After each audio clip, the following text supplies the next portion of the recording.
outlawed really in the Magna Carta.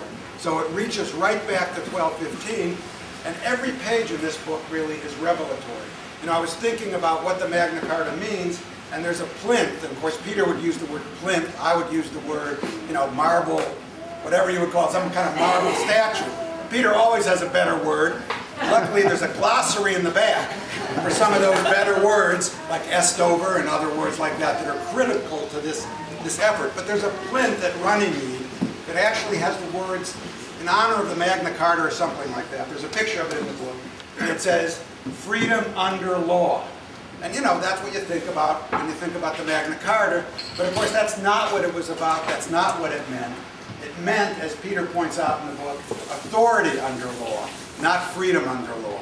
Law Day is about freedom under law, authority under law is about reining in executives like the Bush administration. So as I said, every page is revelatory, but it's not just about the Magna Carta really and political rights. I mean, what we work on in this country mostly, even the best progressive organizations, Elizabeth is one exception because she actually does an economic rights issue of health care, but most of the organizations work on political rights and civil rights, and they don't work on economic and social rights. And one of the things this book really brings out is that in addition to the Magna Carta, there was the Charter of the Forest, passed, really forced out of the kings slightly after the Magna Carta, that guaranteed what Peter calls common rights to the people.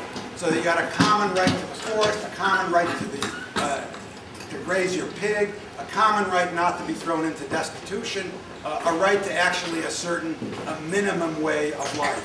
And of course what we've lost in this country completely is any idea that there's a commons, and Peter of course goes forward and talks about the commons that there would be or should be for what are really makes this great analogy between the woods and oil, both being essentially from organic crops, but both being parts really of the commons. So it's completely brilliant on that issue, and makes the point that we all should make much more, is that you can't exercise the rights that we defend in this country as a matter of course without having the fundamental economic and social rights that the Charter of the Forest talks about.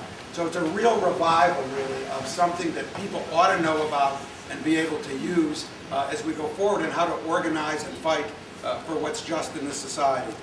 The last lesson, really, that I got from this is that when you look at issues like privatization, imperialism, whatever words you want to use for what we're seeing around us all now, is those are what are suppressing the rights that were originally contained in these charters, both the Magna Carta and the Charter of the Forest.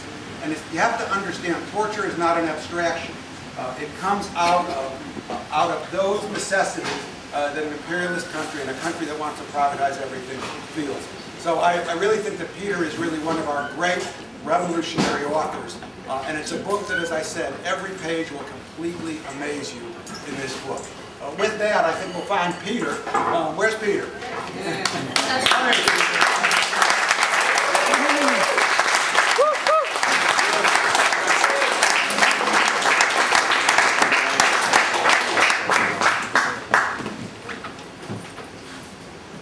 Thank you very much, Michael.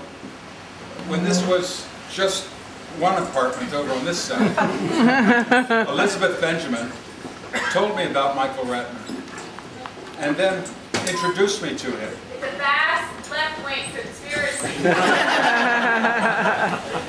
And we swore to be constitutionalists to the end.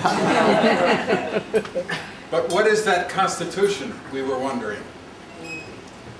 As Gitmo was erected, as the tortures, the invasions. But I said not to give a speech. I wrote down what I was to say to keep it concise. Thank you.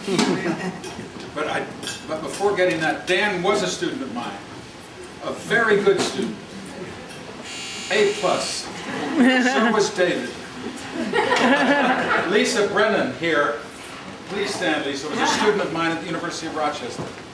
Brenda Coughlin, who did so much to bring us together, was a student of mine at HU, the Harvard Corporation. That's what we used to call it. Anyway, so thank you to the students. And myself, the author in front of you, has a body and soul that has been kept together by organic, delicious food. And this is my wife and partner, McKella Brennan, to whom the book is dedicated with other comrades from Toledo, Ohio. But she has walked with me through the storms of the last years. And I would like here in front of you all to pay attention to my numero uno comrade.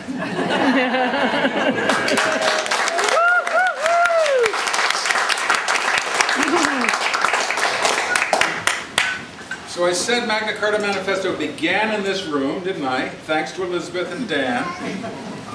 So I did that.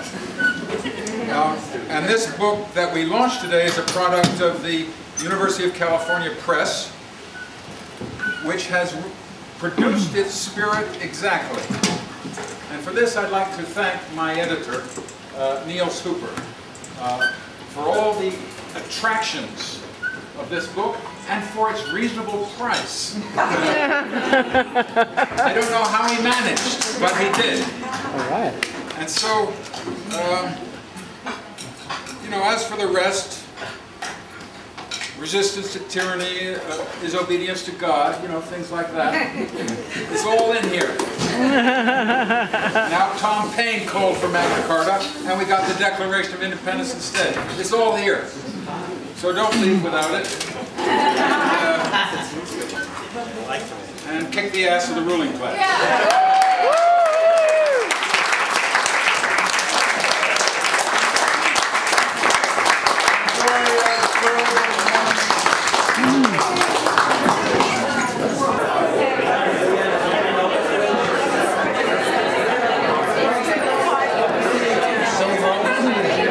Romantic kind of rooftop. I mean, it was a $2,500 reward.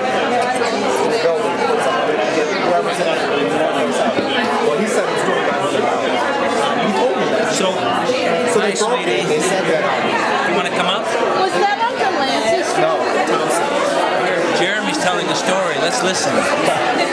He's got a great story about a house. It's very exciting. It's kind of scary, but we'll be okay. Anyway, I mean, the short of it was,